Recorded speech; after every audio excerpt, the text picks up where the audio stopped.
Mesdames, Mesdemoiselles, Messieurs, bonsoir et merci d'être venus si nombreux. Et merci pour ces applaudissements, j'avais encore rien dit. Eh bien voilà, nous sommes à la dernière étape de notre marathon.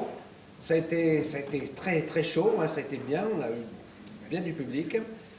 Cet après-midi, on va vous présenter deux petites pièces.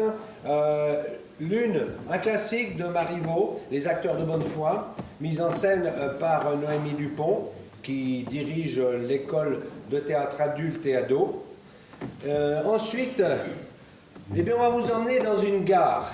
La salle des pas perdus, c'est la salle d'attente d'une gare. Et on va essayer de vous faire vivre tout ce qui se passe dans cette salle des pas perdus. Tous les instants, des instants drôles, des instants dramatiques, des pleurs, des tas de choses qui vont se passer dans cette gare. C'est une pièce de... j'ai perdu son nom. Voilà, c'est ça.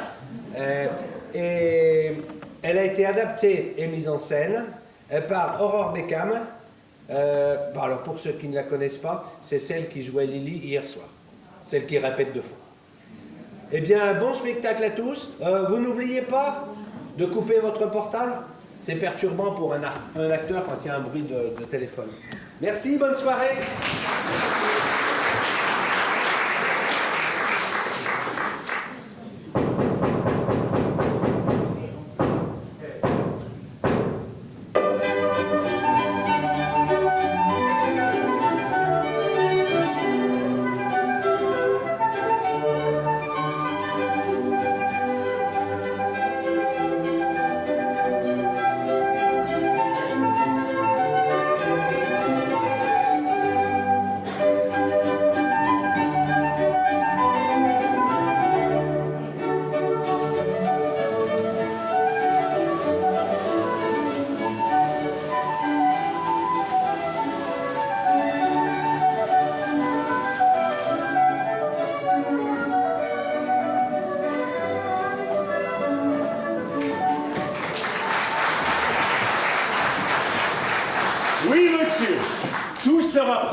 Vous n'avez qu'à faire installer cette salle et je vous garantis, à 3h après-midi, je vous donnerai la comédie.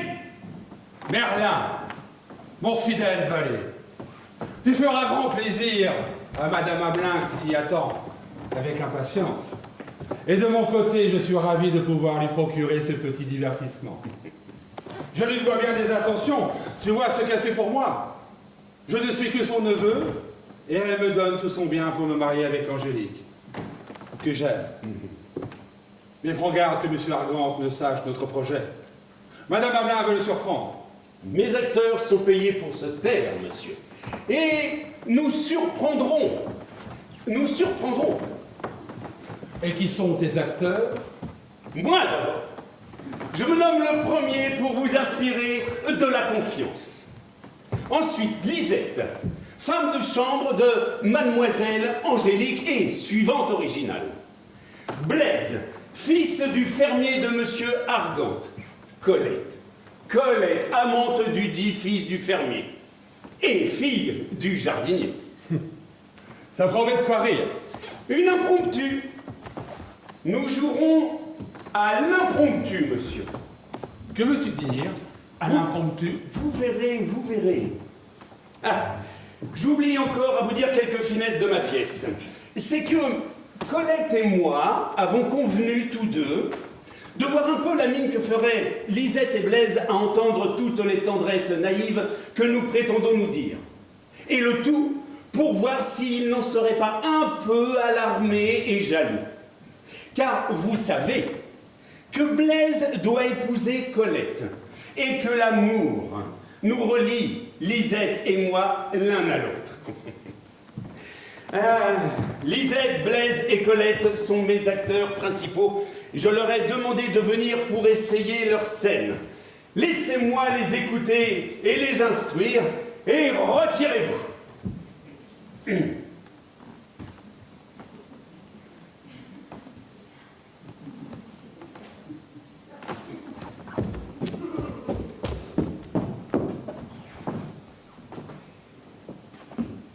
Les voilà qui entrent.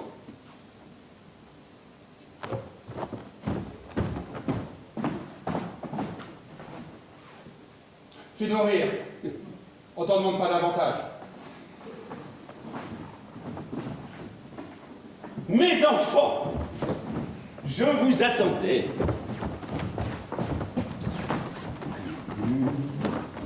Hop. Dans le cadre de ma pièce, vous ne perdez point votre caractère, vous autres. Toi, tu es une servante maligne à qui on n'en fait point à croire. Et te voilà. Blaise. Blaise est un nigaud, pris sans verre, et il fait le rôle. Colette. Colette est une coquette de village. C'est tout comme. Un joli homme et moi, c'est tout un joli homme est inconstant. Une coquette de village n'est pas fidèle. Colette trompe Blaise. Moi, je néglige ta flamme. Blaise est un idiot qui en pleure. Et toi, tu es une tigresse qui t'en met en colère.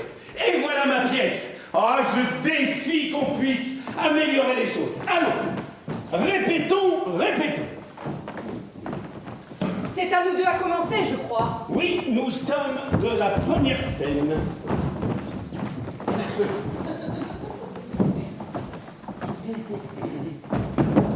Hop. Allez, asseyez-vous là, vous autres. Lisette, tu es au fait. Tu entres sur le théâtre. Tu me trouves rêveur et distrait. Recule-toi un peu afin que je puisse prendre ma contenance. Que vous arrive-t-il, monsieur Merlin? Vous voilà bien pensif. C'est que je me promène. Et en vous promenant, vous ne regardez pas les gens qui vous abordent? C'est que je suis distrait dans les promenades. Qu'est-ce que c'est que ce langage-là? Il me paraît bien impertinent. Allons, si tu commences par me donner des injures au début de la scène, par où la finiras-tu? Oh, ne t'attends pas à des régularités, je dis ce qui me vient. Continuons. Où en étions-nous? Je traitais ton langage d'impertinent. Te voilà de bien méchante humeur. Passons notre chemin et ne nous parlons pas davantage. Attendez-vous ici Colette, monsieur Merlin? Voilà une question qui risque de nous porter querelle. Oh, tu n'en es pas encore où tu penses. Je pense que j'en suis où me voilà. Je sais bien que tu me fuis et que je t'ennuie depuis quelques jours. Vous êtes si savante qu'on ne peut vous instruire. Comment, Faquin? Tu ne prends pas seulement la peine de te défendre de ce que je dis là? Je n'aime à contredire personne. Oh, viens ça, parle! Avouez-moi que Colette vous plaît. Pourquoi veux-tu qu'elle me déplaise? Avouez-moi que vous l'aimez. Je ne fais jamais de confidence. Va. Je n'ai pas besoin que tu me la fasses. Eh bien, ne me la demande donc pas. Me quitter pour une petite villageoise? Mais je ne te quitte pas, je ne bouge. Oui, mais est-ce du jeu de dire des injures en mon absence? Sans doute ne vois-tu pas que c'est une fille jalouse qui te méprise. Eh bien, quand ce sera à moi à dire, je prendrai ma revanche. Et moi? Je ne sais plus où j'en suis. Tu me querellais. Et dis-moi, dans cette scène-là, puis-je te battre? Vu que tu es une servante, un coup de poing ne gâtera rien. Oh, reprenons, afin que je me place. Vraiment? Attendons la représentation pour placer le coup de poing. Imaginons qu'il est déjà donné. Ça fera un double emploi inutile. Je crois aussi que je pourrais pleurer dans mon chagrin. Oh, mais mon mérite et ta vanité le vol. Ton mérite? Qui le veut? Oh, me fait rire.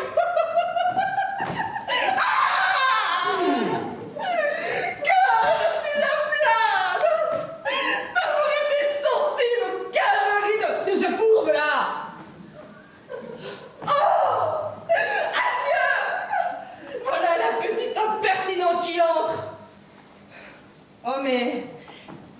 faire.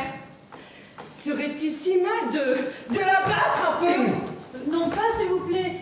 Je ne veux pas que les coups en soient. Je n'ai point à faire d'être battue pour une farce. Voyez-vous. Encore, si c'était vrai, je l'endurerais. Voyez-vous donc la fine mouche? Ah! Arrêtons de perdre notre temps à nous interrompre. Lisette, tu descends du théâtre pendant que Colette y rentre. Attends, tu n'as plus rien à faire ici. Colette, continue. Reculez-vous un petit peu que j'aille au-devant de vous.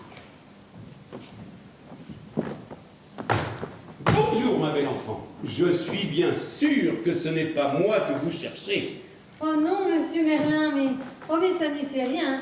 Je suis bien aise de vous y trouver. Et moi, je suis ravi de vous rencontrer. Oh, ça est bien obligeant. Ne voyez-vous pas le plaisir que j'ai à vous voir? Oh si, mais je n'ose tout bonnement pas m'apercevoir de ce plaisir-là, de peur que j'y en prendrais aussi. Attendez que je me déclare tout à fait, moi.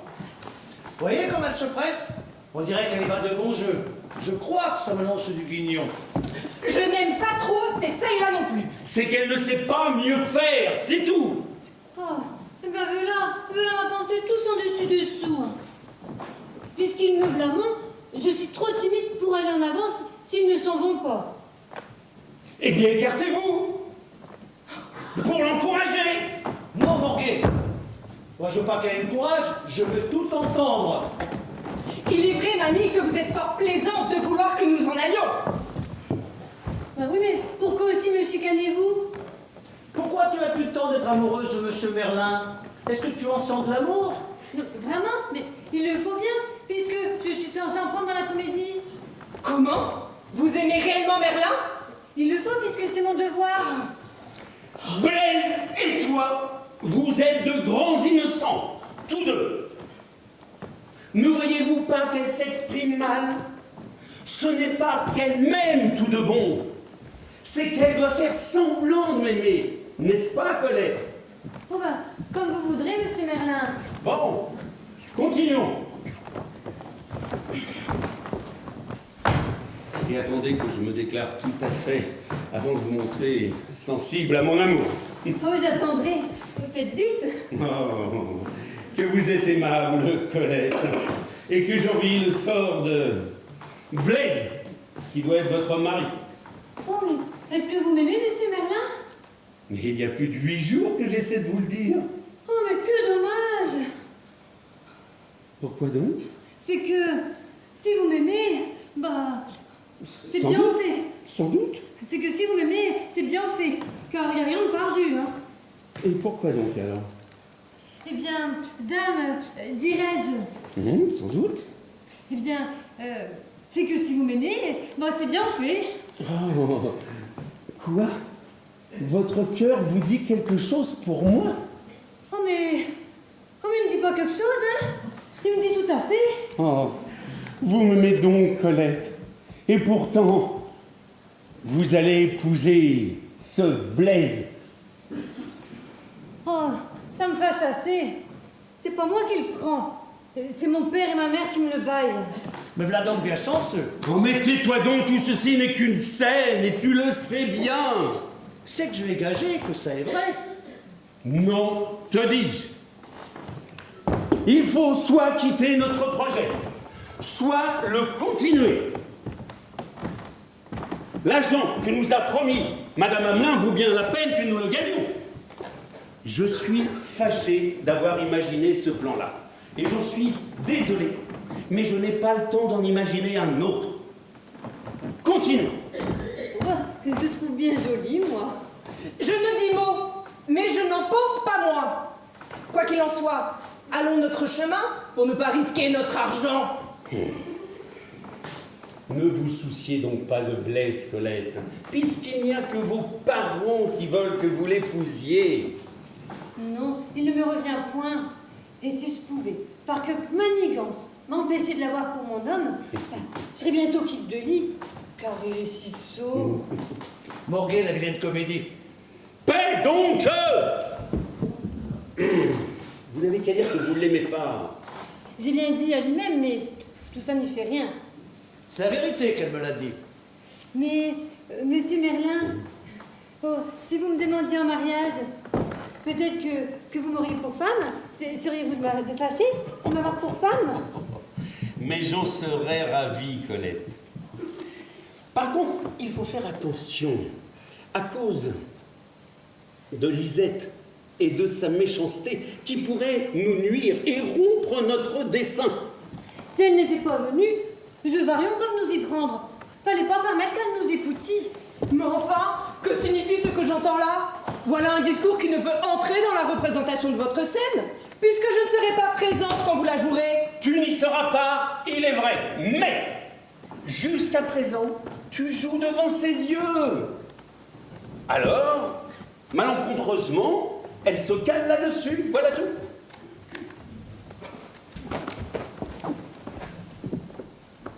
Bon. Blaise, c'est toi qui entres ici et qui viens nous interrompre. Recule-toi de 4 pas, afin que je te voie venir. Je dis à Colette, voilà Blaise qui arrive. Interrompons là notre conversation et retirez-vous. Je suis tout perturbé, moi. Je ne sais que dire. Tu rencontres Colette sur ton chemin et tu lui demandes d'avec qui elle sort. D'où viens-tu donc, Colette? Oh, je viens d'où j'étais. Comme tu veux, rue-toi. Oh, dame, accommode-toi. Prends ou laisse. Adieu. Bon, allez. C'est à cette heure-ci à moi que tu as fait. Tenez, monsieur Merlin, nous ne saurions endurer que vous escamotiez ma maîtresse. Tenez, monsieur Merlin. Est-ce ainsi qu'on commence une scène?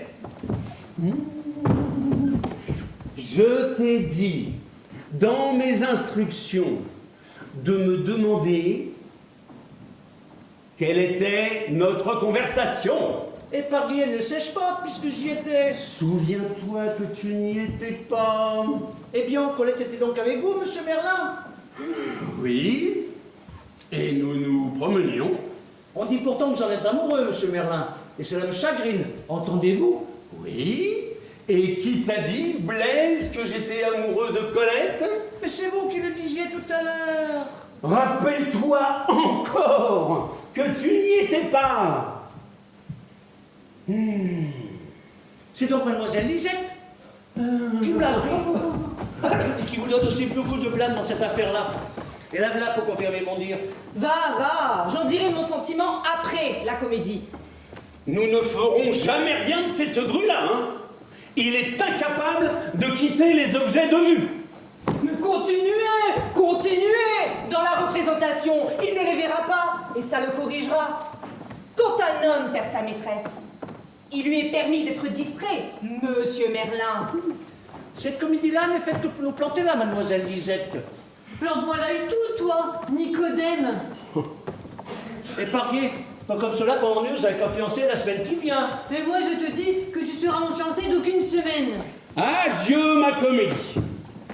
On m'avait promis 10 pistoles pour la faire jouer. Et ce poltron me les vole comme s'ils étaient déjà dans mes poches. Eh, pardi, monsieur Merlin. Oh, voilà bien du tintamarre, hein. Parce que vous avez de l'amitié pour moi et que je vous trouve fort agréable. Eh bien, oui, je lui plais. Je lui plaisons. Il est garçon? Oh, je suis fille. Il est à marier, moi et tout. Il voulait de mademoiselle Lisette, il n'en veut plus. Il la quitte, je te quitte. Il me prend, je le prends, et puis quant à ce qui est de vous autres, il n'y a que patience à prendre. Morguez la vilaine comédie. Tu te tais donc, fourbe? Tiens, voilà le cas que je fais du plan de ta comédie. Tu mériterais d'être traité de même. Mais gagnons d'abord notre argent et nous reprendrons notre discussion plus tard. Je nous querellerons après, c'est la même chose. Oh, mais taisez-vous, petite impertinente! Arrêtez! Le bruit que vous faites ici va amasser tout le monde. Tiens. J'entends déjà les pas de Monsieur Argand qui arrive. Adieu, fourbe! L'épithète de folle m'acquittera de celle de fourbe, s'il te plaît. Je m'en vais et tout me plaindra pas en la vache. Oui. Je nous voir tantôt, monsieur Merlin, n'est-ce pas? Cela me va tout à fait. Ces gens-là nous aiment, mais continuons à feindre. Oh ben, tant que vous voudrez, hein. Il n'y a pas de danger, hein, puisqu'il nous aime autant.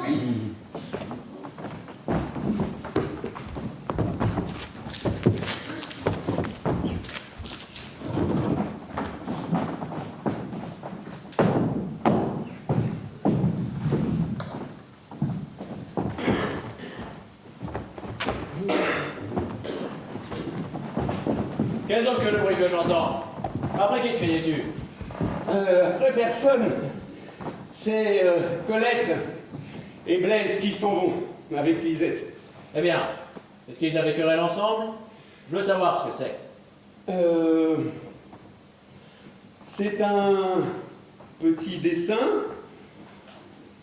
d'une petite idée qui nous était venue, dont nous avons bien du mal à en faire un ensemble. Monsieur vous en dira plus. Monsieur, il est question d'une bagatelle que vous saurez tantôt. Et pourquoi m'en faire mystère à présent? Eh bien, puisqu'il faut vous le dire, c'est une petite comédie dont il s'agit. Une comédie. Une comédie dont nous nous faisions une joie de vous en faire une surprise. Et J'avais promis à Madame Hamelin et à Eraste de ne point vous en parler, mon père. Et pourquoi s'y battre? mais nous ne nous battions pas. C'était une récréation. Mes acteurs voulaient passer simplement du coturne au brodequin. Mais je m'engage à les faire revenir à des dispositions moins tragiques. Non. Laissons là tes dispositions moins tragiques et abandonnons ce divertissement-là. Eraste, vous n'y êtes point songé. La comédie chez un homme de mon âge, mais ce serait ridicule. Mais c'est la chose du monde la plus innocente, monsieur. Et Madame Hamelin se faisait une joie de l'avoir exécutée. Et c'est d'ailleurs Madame Hamelin qui nous paie pour la mettre en place. Et vous ne pouvez pas, en conscience, rompre un contrat déjà payé. Ne vous en faites pas, vous autres, je vous dédommagerai. Voilà justement Madame Hamelin qui arrive. Vous verrez, elle sera tout à fait de mon avis. Vous ne devinerez pas, madame, ce que ces jeunes gens nous préparaient. Une comédie de la façon de Monsieur Merlin.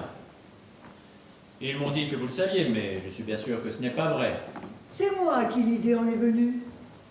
À vous, madame? Oui, vous saurez que j'aime à rire. Et vous verrez que cela nous divertira. Mais j'avais expressément défendu qu'on vous le dise.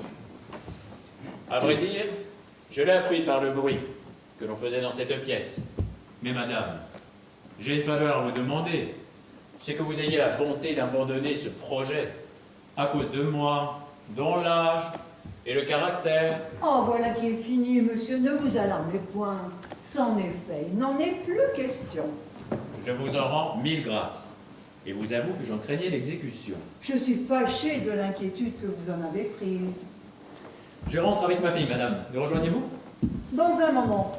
Madame Hamelin n'est pas contente, mon père. Taisez-vous. Nous partons, madame. À bientôt. Oui, oui. Mon neveu, quand vous aurez mené monsieur Argante, venez me parler. Sur le champ, madame. J'en resterai donc à l'impression. Quel dommage! Vous avez pourtant beau dire, monsieur Argante. J'ai voulu rire et je rirai. Eh bien, ma chère, en est-on de notre comédie? Va-t-on la donner? Non. Monsieur Argante veut qu'on rende l'argent à la porte. Comment? Il s'oppose à ce qu'on la joue? Sans doute, on la jouera pourtant. Ou celle-ci, ou une autre. Tout ce qui arrivera de ceci, c'est qu'au lieu de la lui donner, il faudra qu'il me la donne. Et qu'il la joue, qui pisait. Je vous prie de m'y aider. Il sera drôle de le voir monter sur le théâtre. Quant à moi, je suis bonne qu'à ne rester dans ma loge. Écoutez-moi.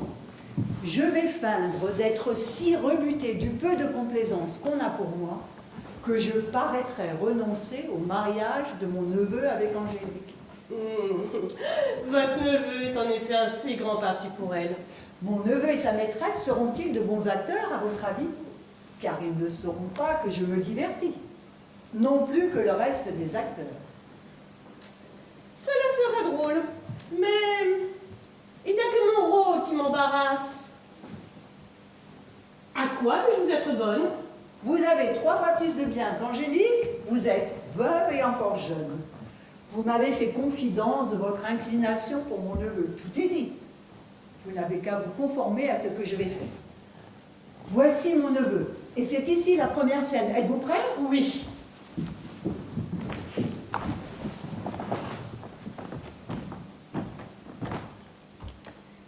Vous me paraissez bien sérieuse. Madame, de quoi s'agit-il? Eraste, que pensez-vous de madame? Moi? Ce que tout le monde en pense, que madame est fort aimable. La réponse est flatteuse. Je suis charmée de vous en voir si persuadée vous-même. Et à propos de quoi en êtes-vous si charmée, madame? C'est que je trouve à propos de vous marier avec elle. Moi? Ma tante? Mais vous n'y pensez pas. Et je suis sûr que madame ne serait pas de cet avis-là. C'est pourtant elle qui me le propose. De m'épouser? Vous? Madame? Et pourquoi non, Eraste? Cela me paraît assez convenable. Qu'en dites-vous? Ce qu'il en dit, en êtes-vous en peine? Il ne répond pourtant rien. C'est d'étonnement et de joie, n'est-ce pas, mon neveu? Madame, Quoi? on n'épouse pas de femme. Où en prenez-vous deux? On ne vous parle que de madame. Madame, vous méritez un cœur tout entier. Mais vous savez que j'adore Angélique et qu'il m'est impossible d'aimer ailleurs. Impossible, Eraste? Impossible? Oh, puisque vous le prenez sur ce ton-là, vous m'aimerez, vous dis-je. Mais je ne m'y attends pas, madame. Vous m'aimerez, s'il vous plaît. On m'a promis votre cœur, je prétends qu'on me le tienne. Et d'en donner 200 000 écus, c'est le payer tout ce qu'il vaut. Mais il y en a Angélique- un peu à ce prix-là. Angélique estimerait davantage. Qu'elle estime ce qu'elle voudra. J'ai garanti que madame l'aurait. Il faut qu'elle l'ait et que vous dégagiez ma parole. Madame, voulez-vous me désespérer? Comment donc vous désespérez? Laissez-le dire. Courage, mon neveu, courage. Mais enfin, que vois-je? Eraste soupire, ses yeux sont mouillés de larmes. Il paraît désolé. Que lui est-il donc arrivé? Rien que de fort heureux quand il sera raisonnable. Au reste, monsieur, j'allais vous informer que nous sommes sur notre départ. Araminte, mon neveu et moi. N'auriez-vous rien amendé à Paris? À Paris.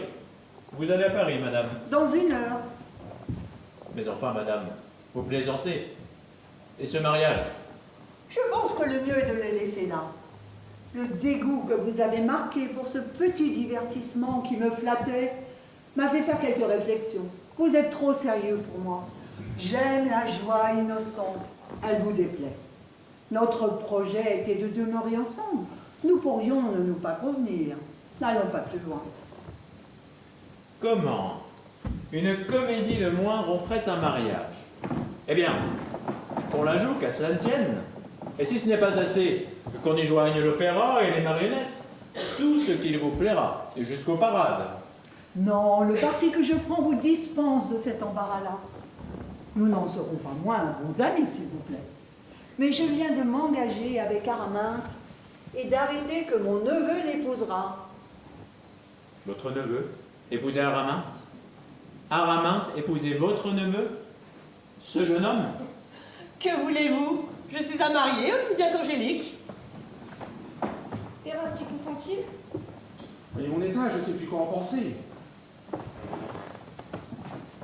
Emmenez-moi mon père. Partons ensemble. Tout nous trahit. Moi? Vous trahir, Angélique? Moi qui ne vis que pour vous? Puis songez-vous, mon neveu, de parler d'amour à une autre en présence de madame que je vous destine. Mais en vérité, tout ceci n'est qu'un rêve. Nous sommes tous bien éveillés, je pense. Mais tant pis, madame, tant pis. Il n'y a qu'un rêve qui puisse rendre tout ceci pardonnable, rien qu'un rêve. Que la représentation de votre misérable comédie va dissiper. Alors, Qu'on s'y prépare. On me dit que la pièce est un impromptu. Je vais y jouer moi-même. Comptage de me ménager un rôle. Et vous aussi, ma fille. Vous joueriez à merveille, monsieur, et votre vivacité en est une preuve. Et je ferai scrupule d'abaisser votre gravité jusque-là.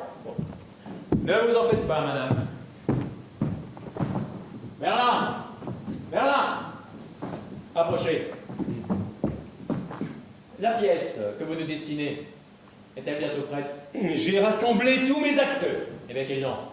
En vérité, cela est inutile. Point du tout, madame, point du tout. Je ne doute pas, quoi que l'on fasse, que madame veuille rompre l'engagement qu'elle a pris avec moi.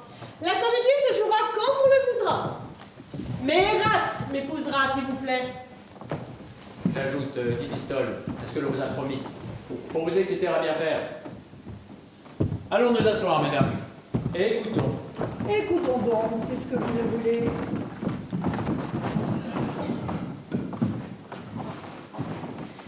Blaise! Blaise, entre! Eh bien, Bon, reprenons où nous en étions. Tu te plaignais de ce que j'aimais Colette. Et c'est Lisette, dis-tu, qui te l'a dit. eh bien, que voulez-vous que je dise davantage? Vous plaît-il de continuer, Blaise? Non, votre mère m'a défendu de monter sur le théâtre. Et moi, je vous défends de vous l'interdire. C'est moi qui vous sers de père, ici. Et au par-dessus, on se raille de ma personne dans ce peste de jeu-là. Colette fait semblant d'avoir cœur tendre pour M. Merlin. M. Merlin dut lui céder le sien. Et maugrer la comédie, c'est la vérité. Car ils font semblant de faire semblant, rien que pour nous en revendre. Et ils ont la malice de s'aimer tout de bon, en dépit de Lisette, qui n'en tâtera que d'une dent, et de moi, qui suis pourtant retenu pour gendre par mon biopère. Hé, le butor, on n'a que faire de vos bêtises. Eh, monsieur, laissez là ce pauvre garçon. Vous voyez bien que le dialogue n'est pas son fort. Son fort ou son faible, madame, je veux qu'il dise ce qu'il sait, et comme il le pourra. Il braiera tant qu'on voudra, mais c'est là tout, hein. Faut bien vrai quand on a sujet. À quoi sert donc ce que vous faites là, monsieur? Car, quand nous achèverons cette scène-ci, vous n'avez pas l'autre, puisque c'est moi qui dois la jouer, et je n'en ferai rien. Oh, vous la jouerez, je vous assure. Ah, nous verrons bien si on me fera jouer la comédie malgré moi.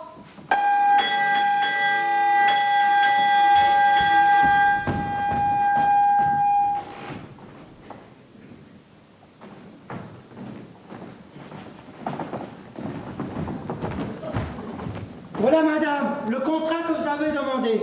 On a exactement suivi vos intentions. Faites comme si c'était le vôtre. Ne voulez-vous pas bien honorer ce contrat-là de votre signature, monsieur? Ce contrat? Et à qui est-il destiné? C'est celui d'Eraste et le mien. Moi, madame, signez votre contrat. Mais je n'aurai pas cet honneur-là, et je vous prierai d'avoir la bonté d'aller vous-même le signer ailleurs. Remportez, monsieur, remportez. On n'a point ce genre de pratique, madame, et jamais on en eut. Il m'a paru que je ne pouvais marier mon neveu chez vous sans vous faire cette honnêteté-là. Et je ne quitterai point que vous n'ayez signé qui pisait, car vous signerez. Je n'en ferai rien, car je m'en vais. Vous resterez, s'il vous plaît. Le contrat ne saurait se passer de vous. Madame, aidez-nous, empêchons monsieur Argan de sortir. Tenez ferme, je ne plierai pas non plus. Accommodez-vous donc, monsieur et dames, car j'ai d'autres affaires qui m'appellent d'ailleurs. Au reste, suivant toute apparence, ce contrat est à présent inutile et n'est plus conforme à votre intention, puisque c'est celui qu'on a adressé hier, qu'on a chez monsieur Eraste et de mademoiselle Angélique. Est-il vrai? Oh, sur ce pied-là, ce n'est pas la peine de le refaire.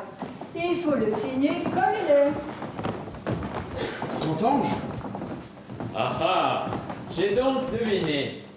Vous vous donniez la comédie, et je suis pris pour dupe. Signons donc. Vous êtes toutes deux de bien méchantes personnes. je respire.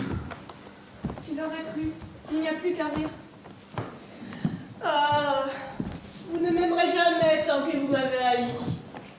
Je vous prie de vous plaindre. Après la scène que je vous ai donnée, Et le tout sans préjudice de la pièce de Merlin. Je n'offre rien et ne fais qu'en rire. Quant aux acteurs, je les taperai volontiers, si l'on me fâchait encore. Vous voilà tous raccommodés, mais nous, Ah, ma foi, voulez-vous que je vous dise, nous nous régalions tous deux dans ma parade du plaisir que nous avions à entendre toutes vos tendresses. Oh Blaise, oh la tienne est du bon acabit et j'en suis bien contente. Bah, et moi, petit Francis, pour ma peine. moi aussi je vous aime, mais vous me le paierez. Mais je me fâcherai aussi, moi. Allons, terminé.